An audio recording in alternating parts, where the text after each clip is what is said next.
C'est de toi que j'ai besoin, pas de quelqu'un d'autre. Tu es égoïste. Judith, je t'aime encore. Je te demande pardon, Robert, reviens à la maison. On en a parlé, je dis je ne veux plus de cette relation. Mais Judith... Pourquoi tu es méchant comme ça? Qu'est-ce que je vais devenir sans toi? Pourquoi tu es méchant? Tu penses à toi. Et puis tu m'envoies ici, là. C'est pourquoi? Je t'ai déjà tout dit, je ne veux plus de toi. Judith, je t'aime encore. Non. S'il te plaît, reviens à la maison. Rien ne va changer. Judith. Non. Robert, ne me fais pas ça. Judith. Lève-toi. Non. Pardon. Robert, faut pas... Non. S'il te plaît. Non, pardon, lève-toi. Faut t'asseoir, papa. Tu vas revenir à la maison. Je ne vais pas rester avec toi par pitié. Je t'invite à écouter attentivement cette histoire, car elle est remplie de leçons de vie. Monsieur Robert perd l'usage de ses membres suite à une maladie et se fait abandonner de tous, même sa femme. En tout cas, que le Seigneur... Vous êtes bien installé, hein, bien assis? Oui, oui. Super. En tout cas, sentez-vous bien. Vous êtes chez vous ici à la maison. Donc, que Dieu vous bénisse abondamment. Amen. Je suis Roland Sonko, présentateur de l'émission Point d'accord. Ça n'a pas été facile pour vous avoir.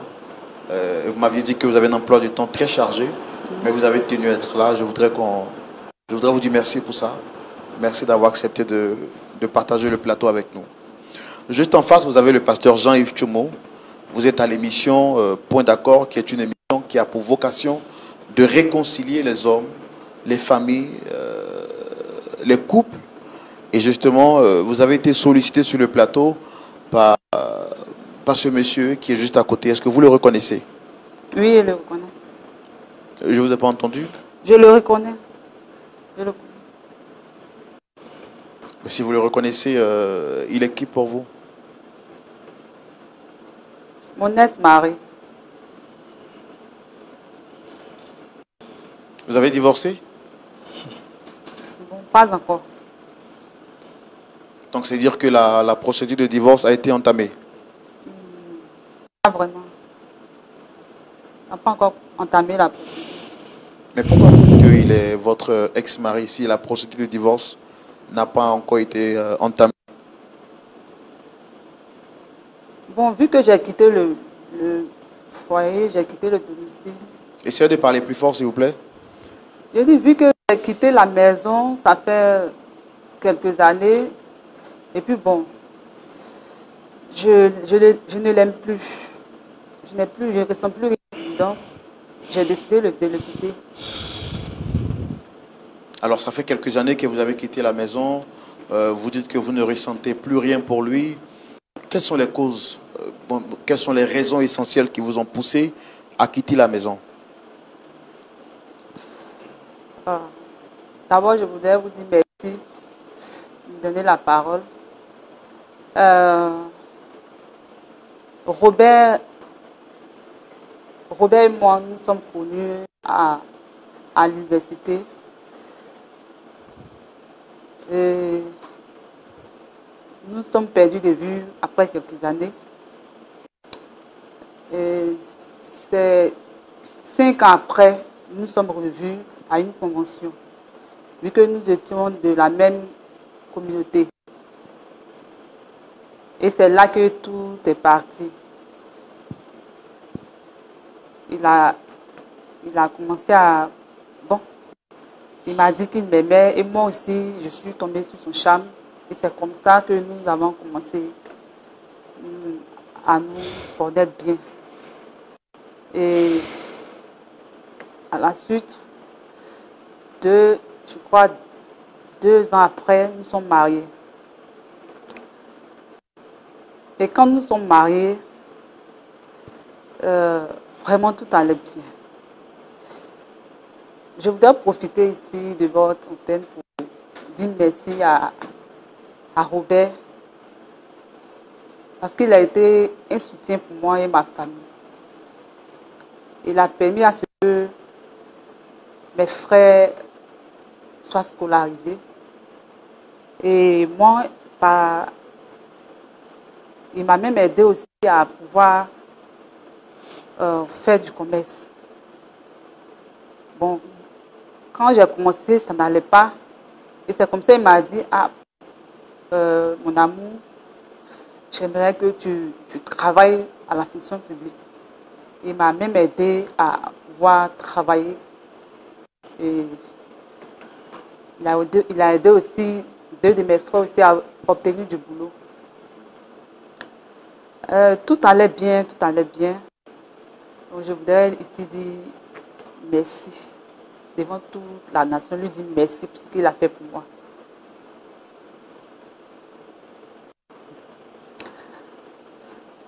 Bon. Donc il a été un grand soutien pour vous à une période de votre histoire. Oui. Mais là aujourd'hui, vous dites que vous avez quitté la maison, vous ne souhaitez plus rester avec lui, vous ne l'aimez plus. Et nous, c'est ce que nous on veut comprendre. Parce que normalement, quand quelqu'un a été un soutien pour vous, à la limite, il y a de la reconnaissance qui est manifestée envers cette personne. Okay. Mais vous, que de lui manifester de la reconnaissance, vous l'abandonnez. Nous, on veut comprendre le pourquoi, en fait. Ça, c'était un ras-le-bol parce que, bon, comme je le disais, après ça, sa maladie, il est tombé malade. Et sa maladie était tellement grave que moi, je n'arrivais pas à me remettre, quoi. Parce que j'étais déboussolée. Bon. Vu que il était valide, il arrivait à joindre nous deux, on arrivait à joindre les deux bouts pour pouvoir vivre notre vie. Mais à cause de la maladie, ça l'a paralysé. Et j'ai passé tout mon temps, je dis bien tout mon temps, à m'occuper de lui. Parlez plus fort, s'il vous plaît. Je dis, j'ai passé tout mon temps à m'occuper de lui. Ça fait que moi-même, je ne pensais plus à moi. Parce qu'il était d'abord malade, mais il était invalide, complètement invalide. Quand je dis invalide, je parle sur tous les plans. Soyez bien précise quand vous dites invalide sur tous les plans, nous on est confus. Bon, je veux dire que il était invalide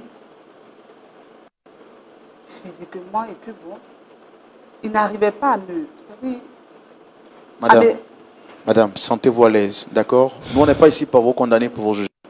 Notre objectif c'est de vous aider à trouver la paix dans votre couple. Et c'est pourquoi ce monsieur-là nous a vus en fait. Donc s'il y a des choses à nous dire, il faudra lui dire sans complexe et sans avoir peur. Quand vous dites qu'il était invalide sur tous les plans, vous voulez nous dire quoi exactement? Je veux dire que il était invalide parce que non seulement il ne pouvait plus rien faire. Chaque fois, j'étais obligée de m'occuper de le laver avant d'aller au boulot. J'étais obligée de chaque fois en train de laver les selles. En tout cas, tout reposait sur moi. Et ça fait que même au travail, mon supérieur m'a fait asseoir et m'a dit que si ça continuait comme ça, il allait me renvoyer. Parce que j'étais tout le temps en retard. J'étais obligée de jongler à la maison, m'occuper de mon mari et le travail. Donc, ça jouait beaucoup sur ma vie. C'est comme ça, un jour, je me suis assise et j'ai décidé de le quitter parce que je n'en pouvais plus. Est-ce que c'est le seul niveau dans lequel il était invalide? Donc, bon, il était invalide. Quand je dis qu'il était invalide, bon, je ne voulais pas parler de ça, bon, je vais le dire. Il n'arrivait pas à me satisfaire sexuellement. C'est-à-dire, je suis bon. Moi, il m'a pris en tant qu'une jeune fille. Lui aussi, bon, on s'est croisés tout jeune. Mais à cause du fait qu'il n'arrivait même plus à me satisfaire, je suis une femme, une jeune femme. J'ai besoin aussi d'avoir un homme auprès de moi pour me dorloter. Mais si je dois moi-même me priver du bonheur sexuel et puis je vais tout le temps m'occuper de lui. Au fait, si je parle de ça, c'est qu'il y a beaucoup de choses. Mais ce point-là, c'est un point sensible. Vous êtes d'accord qu'une femme dans le foyer, si elle n'est pas, en tout cas si son mari ne lui, c'est-à-dire, ne lui donne pas la satisfaction sexuelle. Et vous avez tout dit.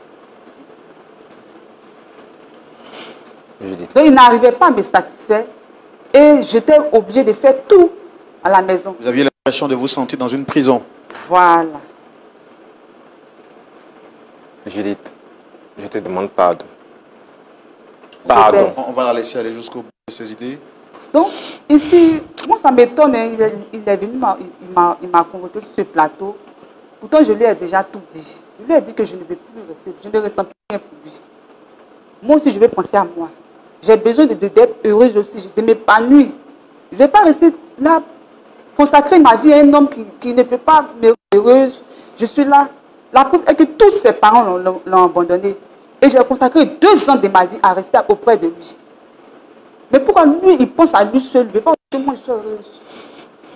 Moi aussi, j'ai de l'avenir, je suis encore jeune, je peux aussi vivre. Je ne sais pas, mais il veut que moi, je lui consacre ma vie, rester comme ça. Et c'est ce que je refuse et je lui ai dit, merde, je ne vais plus rester avec lui. Est-ce que c'est vrai quand vous dites que vous ne l'aimez plus? Je ne l'aime plus. Vous avez déjà quelqu'un d'autre dans votre vie? Après 2 ans, vous avez quelqu'un? Non, je n'ai pas du tout. Je n'ai pas encore... j'ai pas encore pensé à ça, mais moi-même, personnellement, je l'ai laissé.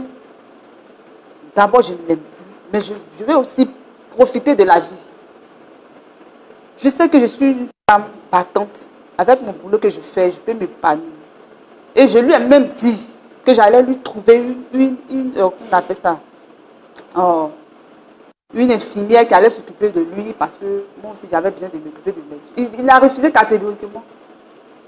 Il a refusé parce qu'il est égoïste. Il pense à lui seul. C'est parce que je t'aime. C'est de toi que j'ai besoin, pas de quelqu'un d'autre. Tu es égoïste. Judith, je t'aime encore. Je te demande pardon. Robert, reviens à la maison. On en a parlé. Je dis, je ne veux plus de cette relation. Mais Judith, pourquoi tu es méchant comme ça? Qu'est-ce que je vais devenir sans toi? Pourquoi tu es méchant? Tu penses à toi et puis tu m'envoies ici là. C'est pourquoi? Je t'ai déjà tout dit. Je ne veux plus de toi. Judith, je t'aime encore. Non. S'il te plaît, reviens à la maison. Rien ne va changer. Judith. Non. Robert, ne me fais pas ça. Judith. Lève-toi. Non. Pardon. Robert, il faut pas. Non. S'il te plaît. Non, pardon, lève-toi. Il faut t'asseoir, pardon. Tu vas revenir à la maison.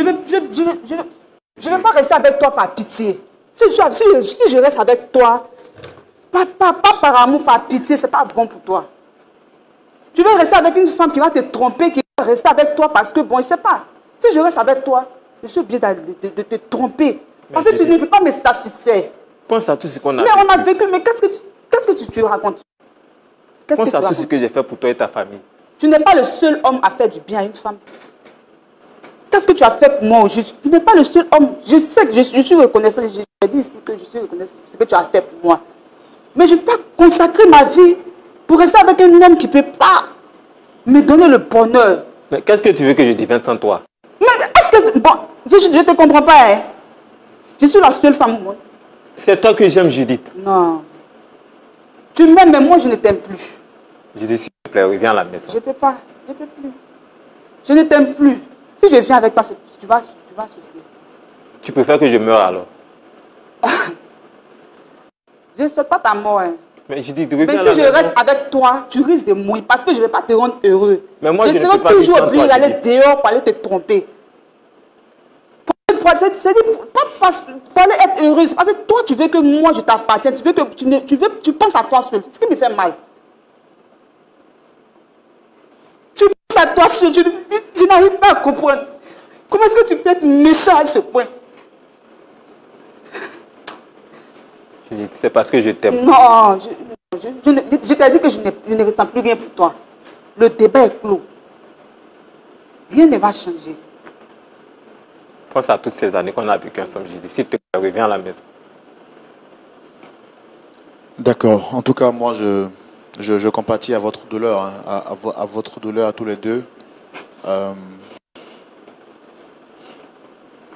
Dame Judith, est-ce que si son incapacité est réglée, est-ce que vous êtes prête à revenir à la maison? C'est un peu compliqué pour moi parce que bon, je vous ai dit tout à l'heure que Robert est méchant. C'est-à-dire qu'il pense à lui seul. Moi, j'ai plein de projets dans ma vie. À cause de lui, il m'a mis en retard. Mais est-ce que vous reconnaissez qu'aujourd'hui, le travail que vous avez, c'est parce qu'il vous a aidé au moins une fois dans sa vie? Si vous n'avez pas aidé, Est-ce que vous seriez là en train de dire ce que vous êtes en train de dire aujourd'hui? Je sais. Mais dans la vie, on dit toujours que c'est l'homme qui fait l'homme. Dieu a permis que je passe par Robert pour que je puisse avoir le bonheur. Mais cela ne veut pas dire qu'il va me priver de mon bonheur. Il ne peut pas me priver de mon bonheur. Mais si lui vous a aidé quand vous en avez besoin, Mais pourquoi? si je reste avec lui, si je reste avec lui, c'est pas ça. Je ne veux pas être avec lui par reconnaissance. Ou bien par pitié. Parce que j'ai consacré 2 ans de ma vie avec lui. J'ai été en retard sur tous les plans. Et durant 2 ans, pendant 2 ans, vous l'aimiez. Bon, je l'aimais. Et l'amour s'est arrêté tout d'un coup. Oui. Parce qu'aujourd'hui, il traverse des moments difficiles. Est-ce que vous pensiez que si vous étiez dans ce cas-là, lui vous aurait abandonné? Bon, là, je ne sais pas. Hein. Vraiment, D'accord. En tout cas, merci beaucoup. Merci beaucoup. Pasteur Jean-Yves Tchoumou, c'est une situation difficile que nous traversons. Une situation très complexe. Dame Judith est venue ici à la demande de son époux, M. Robert, qui après quelques années de mariage a connu des difficultés. Il a perdu son emploi et sa santé a fait qu'il a perdu même certaines de ses capacités. Après donc quelques années, son épouse légitime a quitté la maison sans autorisation judiciaire et elle dit ne plus l'aimer. Il la convoque donc sur ce plateau pour lui demander toutes ses excuses. Elle dit si elle revient à la maison, ce serait par pitié. Elle n'est plus amoureuse, elle souhaite mettre fin à la relation. Il a tout tenté et il nous dit que ce plateau est son dernier recours. Pasteur Tchoumou, nous en remettons au Seigneur. Vous avez la parole. C'est Judith? Oui, Dame Judith. Ok, bonjour Judith. bonjour, pasteur. Ça va bien? Ça va. D'accord. Bon.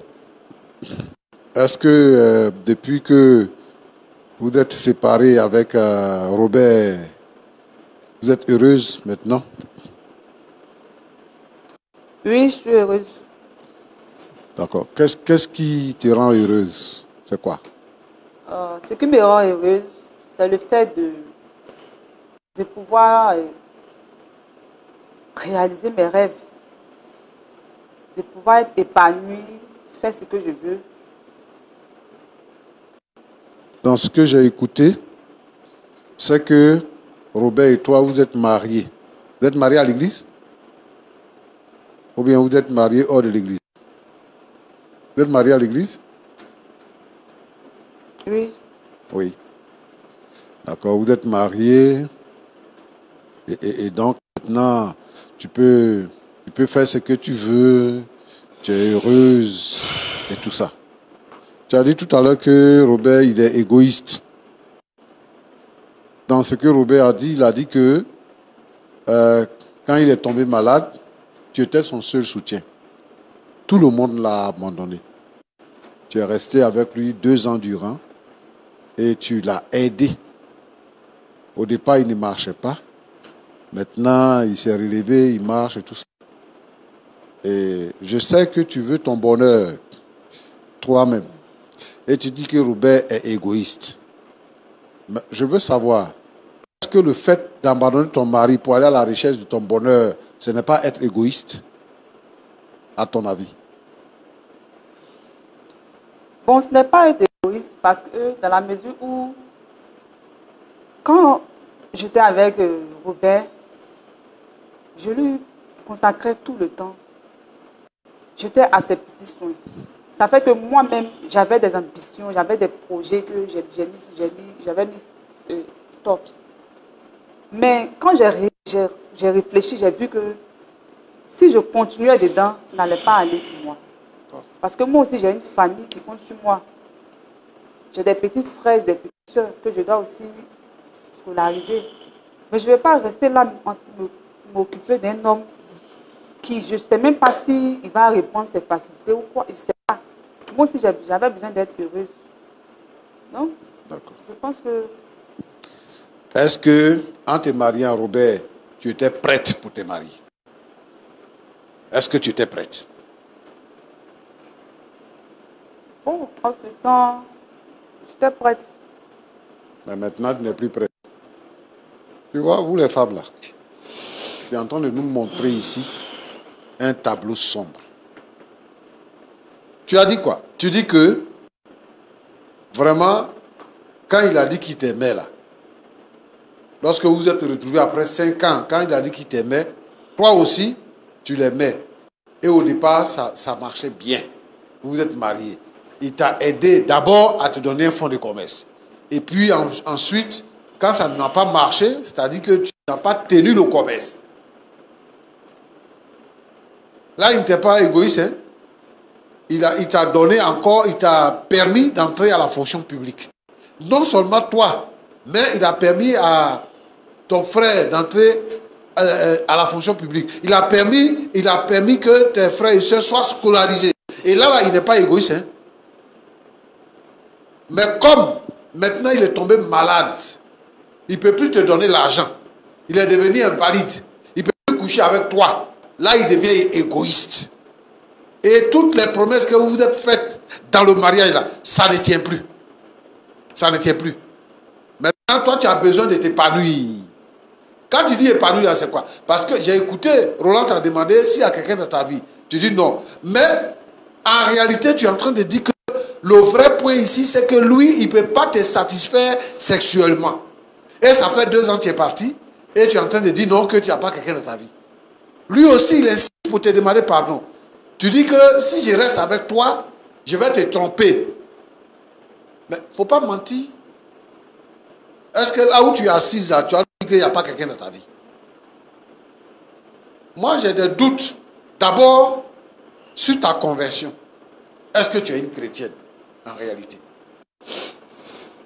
Parce que si tu es chrétienne, lorsqu'on vous marie, vous-même vous faites la promesse de dire que dans le bonheur comme dans le malheur, dans la maladie comme dans la santé, jusqu'à ce que Jésus revienne ou bien jusqu'à ce que la mort nous sépare. Maintenant, dans la maladie, là, tu l'abandonnes et l'argument que toi tu as, c'est que lui, il est égoïste. La personne qui est égoïste sur ce plateau-là, c'est toi. Tu as vu? Il a failli tomber. Il n'est même pas encore bien en bonne santé. Il te supplie. Il voulait se mettre à genoux là. Il est tombé. Tu dis que tu ne veux pas rester avec lui par pitié. Tu ne veux pas rester avec lui par reconnaissance. Mais l'amour là, explique-moi. Moi, je veux savoir, c'est quoi le fondement de l'amour? C'est quoi toi tu appelles amour? Moi, je veux savoir, tu ne l'aimes plus là. Il y a quel problème? Donc, ça dit que les filles dans ton genre là, vous êtes là pour, vous avez un flair pour les hommes qui ont l'argent. Donc, quand il n'a plus d'argent, l'amour est fini. C'est ce que tu es en train de nous dire. Est-ce que tu vas toujours à l'église? Judith. Judith. Oui, pasteur. Est-ce que tu vas toujours à l'église? Je vais à l'église. Le pasteur sait que tu as quitté ton mari? Il sait. Et il t'a dit quoi? On a parlé, il m'a demandé pardon, il m'a dit de laisser tout tomber. Moi, j'ai déjà pris ma décision. Mais quand il dit de laisser tout tomber, c'est quoi tu laisses tomber? Robert, là, il t'a fait quoi? Pour dire que tu es fâché contre lui. Il t'a rien fait. Il est malade. On te demandait tout à l'heure, s'il retrouve sa santé et il retrouve son boulot, bon boulot même, supérieur à ce qu'il faisait là, tu vas le marier. Est-ce que l'amour va revenir? C'est-à-dire que Robert retrouve son travail et puis on dit, Robert a 5 millions par mois. Il a 5 voitures de service. Il vit dans une belle maison. Est-ce que s'il te demande pardon, comme aujourd'hui là, tu vas refuser parce qu'il ne va pas faire ton bonheur? Il a retrouvé toutes ses facultés, hein, il devient garçon, pile. Est-ce que tu vas refuser? Il faut répondre. Hein. Tu es chrétien, il faut répondre. Est-ce que tu as refusé? Hein? Tu n'as pas refusé, non? D'accord. Ce que je vais te dire, c'est que quand on est chrétien, là, on se marie, on ne divorce pas. C'est la première chose. La deuxième chose, Robert lui-même, c'est parce qu'il est tombé malade. Sinon, c'est un homme normal. Et maladie qu'il a là, ça se soigne. Moi-même là, je peux vous montrer quelqu'un qui va le soigner. Il faut changer ta position. Il faut changer ce que tu dis là. Il faut changer ça. Il faut te remettre en cause. Toi-même, il faut penser au Seigneur. Tu sais, la beauté d'une femme là, une femme c'est fan, comme un pagne d'étain là, une femme c'est fan. Tu es une femme mariée, tu n'as pas le droit de coucher avec quelqu'un d'autre, jusqu'à ce que ton mari décède. Et où il est là, il ne va pas mourir tout de suite. Il va reprendre vie. Donc il faut revenir. Il faut changer tes mauvaises pensées là. Il faut les changer. Tu dis que tu le lavais, tout ça, machin, tout ça. Maintenant, il n'a plus besoin de ça. D'être lavé, tout ça. Et puis, il va retrouver son travail. Donc, il faut changer ta manière de faire. Roland. Oui, pasteur. Tu vois qu'il y a beaucoup de sœurs aujourd'hui qui ont ce genre de comportement. Oui. Elles aiment les garçons qui sont dans le bonheur seulement. Moi, je n'ai pas dit d'aller marier les clochards. Mais je veux dire que Robert, ce n'est pas n'importe qui. Ce n'est pas un clochard. Ils se sont mariés, ils ont vécu. Et elle-même là, elle a bénéficié, elle et sa famille ont bénéficié des largesses de Robert. Elle doit rester avec Robert. Qui sait si ce n'est pas une épreuve? Parce que le comportement qu'elle a là, c'est le comportement de la femme de Job. La Bible dit que quand Job est tombé malade, sa femme s'est sentie épuisée aussi, comme elle dit. Et puis sa femme lui a dit, il faut maudire Dieu, tu vas mourir. Comme il ne meurt pas là, il faut maudire Dieu, tu vas mourir. Mais c'est là seulement que la Bible a parlé de la femme de Job. Ce qu'elle est devenue après là, on ne sait pas. Peut-être que c'est une épreuve et que tu as besoin de tenir. Donc moi, je te demande de changer de position. Et que le Seigneur t'aide. Robert. Pasteur. Tu dis que ça va mieux maintenant? Ça va, pasteur. Ça va? Ça va. Ok. Tu es chez quelqu'un ou bien tu es chez toi-même à la maison? Je suis encore chez moi à la maison. Tu es chez toi à la maison? Oui, oui. Dans ta propre maison? Oui. Ok. Tu n'as pas encore commencé à travailler? Oh, non. Non. Ok. On va prier pour toi tout à l'heure. Mais ce que je vais te dire, c'est que Judith, elle a souffert pendant 2 ans en prenant soin de toi. Et c'est une jeune femme, c'est une jeune fille. Elle s'est sentie vraiment épuisée. C'est pour cela qu'elle est partie. Mais tout le monde peut avoir ce sentiment. Dans la vie où on est là, c'est quand tu es bien, tu as l'argent, que tu as des amis.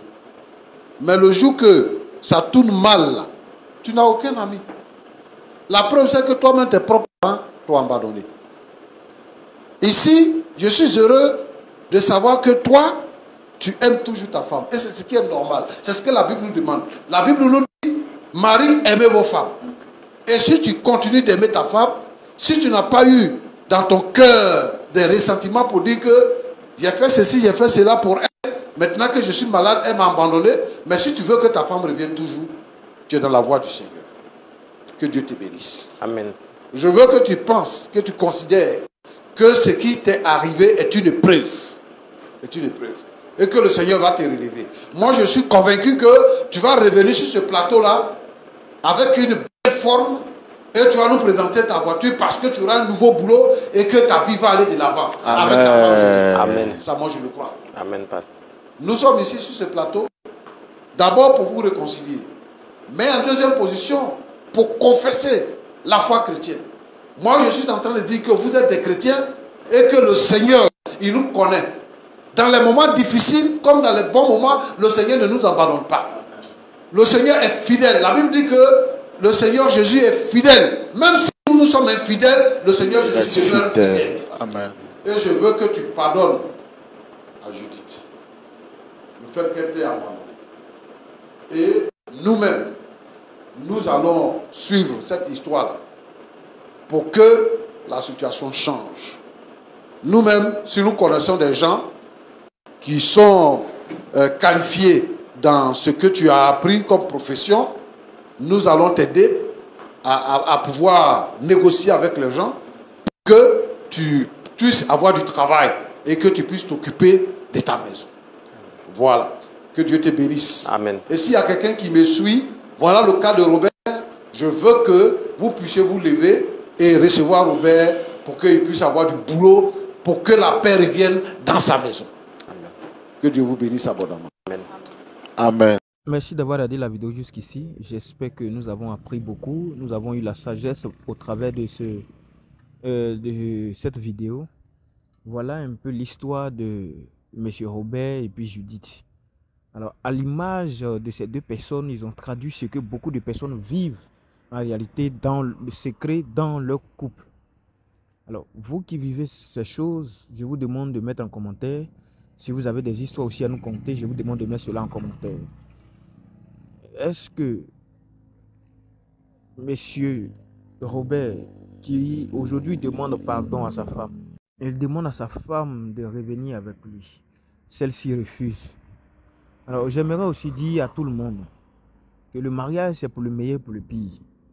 Et peu importe la situation que nous rencontrons, nous devons toujours soutenir notre homme ou bien notre femme. Nous devons l'aimer. Même si c'est un fardeau pour nous, nous devons toujours garder le bon espoir pour dire que demain, ça ira mieux. Que Dieu nous bénisse et que cette vidéo nous donne de la sagesse afin de pouvoir mieux prendre les décisions. Que Dieu nous bénisse.